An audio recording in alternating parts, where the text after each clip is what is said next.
Assalamualaikum warahmatullahi wabarakatuh. Tabik dok, tabik kakak-kakak semua, tabik teman-teman. Perkenalkan, nama saya Angel Pratiwi dari kelas B dengan NIM channel 3124 1070 program studi kedokteran hewan 2024. Nah, terima kasih sebelumnya. Dalam video ini saya akan menjelaskan dua hal. Yang pertama yaitu ada perbedaan antara jaringan ikat padat elastis dan jaringan ikat padat kolagen potongan memanjang. Nah, dalam penjelasan tersebut nanti saya juga akan menjelaskan strukturnya. Kemudian yang kedua yaitu saya akan menjelaskan tentang zona-zona pada pertulangan enkondral.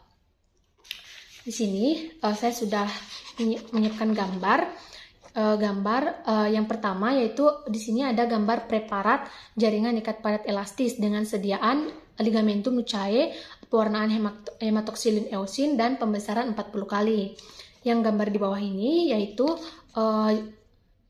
preparat jaringan ikat padat kolagen potongan memanjang, sediaan tendon, pewarnaan hematoksilin eosin dan pembesaran 40 kali.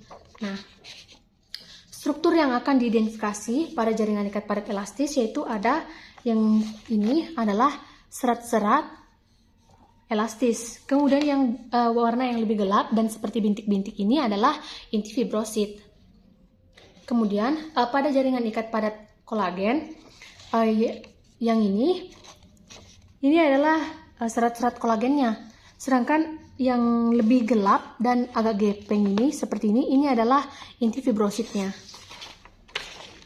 Kemudian perbedaan antara kedua jaringan ikat ini yaitu pada jaringan ikat padat kolagen itu seratnya itu lebih tebal dan tersusun rapat. Sedangkan pada jaringan ikat elastis itu sebaliknya, dia seratnya itu lebih tipis.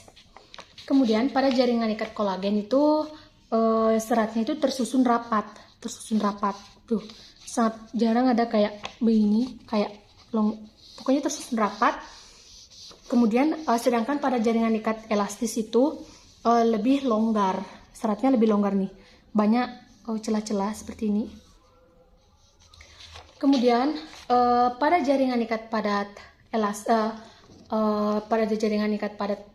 kolagen itu dia itu tidak fleksibel dibandingkan dengan jaringan ikat padat elastis.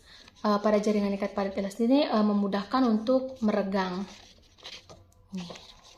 Dan pada pewarnaannya juga sama-sama menggunakan hematoksilin eosin. Namun pada jaringan ikat padat elastis ini warna preparatnya itu, warna seratnya itu lebih gelap, sedangkan di sini pada jaringan ikat padat kolagen itu lebih pucat. Kemudian saya akan menjelaskan tentang di sini sudah ada preparat pertulangan enkondral dengan sediaan artikulatio genu dan pewarnaan hematoksilin eosin pembesaran 40 kali. Pada fase pertama di sini, pada fase yang ini adalah zona 1 di mana pada zona ini itu atau disebut dengan zona istirahat. Pada zona ini itu ada berisi sel-sel mati yang tidak membelah. Kemudian yang kedua, ini zona pertama, ini zona kedua. Nah, pada zona kedua ini disebut juga zona proliferasi, yaitu zona di mana sel-sel itu aktif membelah dan menghasilkan banyak sel-sel baru.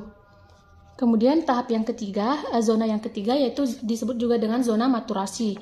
Nah, pada zona ini itu sel-selnya itu mulai mengalami pembesaran. Kemudian zona yang keempat atau zona kalsifikasi di mana pada zona ini tuh matriks dari sel-selnya itu mulai mengalami kalsifikasi. Kemudian zona yang terakhir yaitu zona kelima. Pada zona ini tuh sel-sel osteoblastnya itu mulai menggantikan jaringan tulang rawan yang sudah mati, digantikan dengan jaringan tulang rawan yang baru. Itu tadi video dari saya. Terima kasih.